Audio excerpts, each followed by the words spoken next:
Hey guys, this is the CasualScaper here with my first video. This one is going to be a guide on the quickest and most effective way to get gold charms for summoning. So obviously this is a members only guide on this one. Sorry, free to play. Before I start, since this is my first video, I'd like to intro to my channel. I'm a casual Runescape player, obviously. I've been playing for quite a long time, but it's been on and off. I do know a lot about the game, and the point of this channel mainly is just to inform you guys about a little bit of what I know and help you out. I'll probably have some guides, tutorials, walkthroughs, all that stuff, and maybe a few miscellaneous videos. So if you do find it helpful, please comment, rate, and subscribe, and that will help me in making my future videos a lot. So what we're going to do today is we're going to be fighting Ogres champions. And as you can see from the monsters that drop gold charms chart on the Runescape wiki, they've got a really great drop rate, the best in the game from monsters that drop gold charms. The combat level is 99, and as you can see, the 79% drop rate, and they drop 1 charm per drop. So out of all the monsters that drop gold charms in the entire game, these are the best. And because they're only combat level 99, it makes it really effective to kill them quickly for gold charms. So I'm combat level 90, and I'm only bringing a bunch of tuna with me. So as you can see, they're not really strong monsters. If you're a lower level, I would recommend either bringing better armor than what I've got, or better food.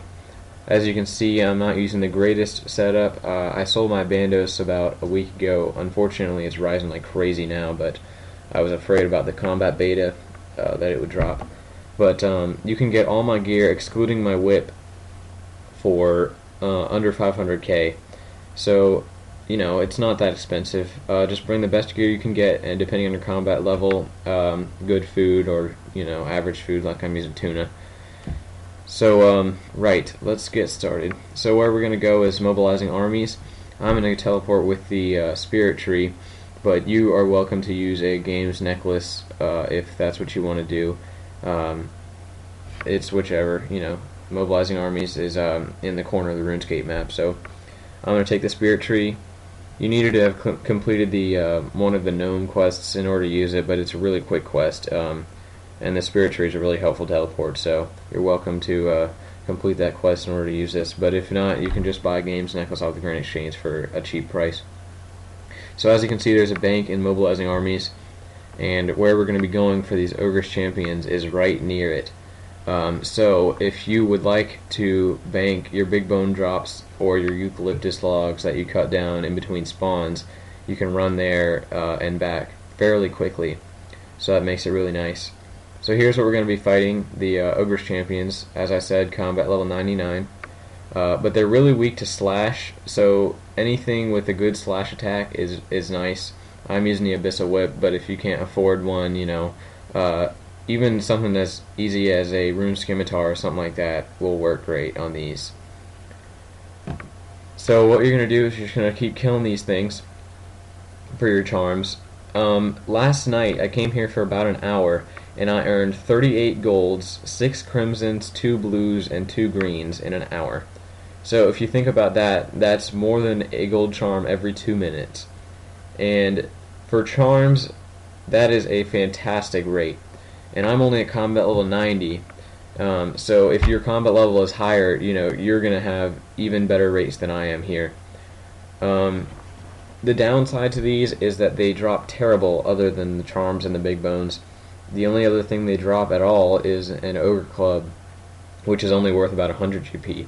So you're not coming here all that for the money, unless, you know, you're going to go to the bank after you chop down the logs in between the Ogres spawns, which is definitely a very viable option.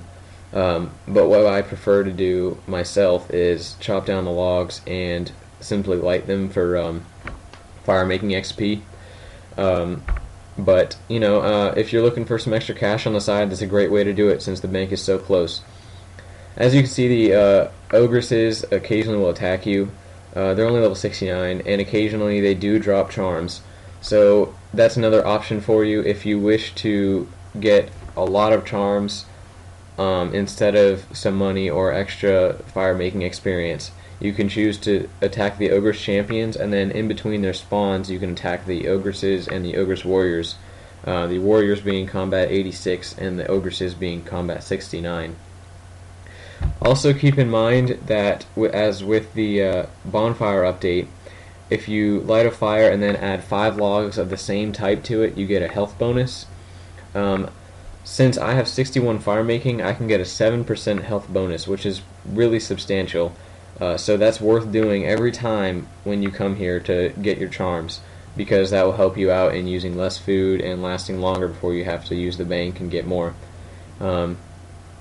So I would highly recommend chopping 6 eucalyptus logs down and adding them to a bonfire and boosting your XP for a while. Additionally, there's another Ogres champion off to the east. If you want to run between the spawns, you can do that. But for me, it's a little bit. It's not a long run, but it's a little bit too far for me to deem it worth running back and forth. So instead, I just chop down the logs and light them for some extra XP in between. That's why I brought my rune axe. If you can see, you can use whichever axe you'd like. But obviously, these are pretty high level trees to chop down, so higher level axes are going to be helpful. And occasionally, what will happen is these other ogres around here will pile you because it is a multi-combat area. I'll go ahead and give you an example of that. The easiest way to avoid the pile is simply run south. So as you can see, the other ogre will just stop attacking you. And more times than not, if they don't stop attacking you, they'll get caught on one of the eucalyptus trees, or they'll get caught on the Ogres champion. And as you can see here, if you're going to be ranging or maging, they stop. Even the Ogres champions stop at a certain point to the south, so you can sit back there and safe spot them without being attacked if you're going to be ranging or maging. But if you're going to be not using melee, I would highly recommend not maging. These Ogresses are not very weak to magic, so it's really ineffective and just ultimately a waste of money to use mage on these things. But melee and range are very viable, and the ranging, as you can see, that safe spot over there, or you can use eucalyptus trees as safe spots as well. As I was speaking about my armor before, obviously you can't get a Dragon Defender from the Grand Exchange. You got to do the activities in the Heroes Guild in order to obtain the Dragon Defender, but you can use any other shield really in replacement of it. These things, as I said, are fairly weak. So that about wraps up the video. If you like my stuff, please comment, subscribe, and rate if you liked it. I'm not going to accept any flames. I'm going to delete them, but constructive criticism is more than welcome to help me out. So please subscribe if you liked it, and rate it if you liked it, and I'll be out with more videos soon. There's a Gelinor Games prep video coming your way in the next few days, so look out for that, and other guides in the future. So I hope you enjoyed it, I hope it was helpful, and I'll see you next time. Bye.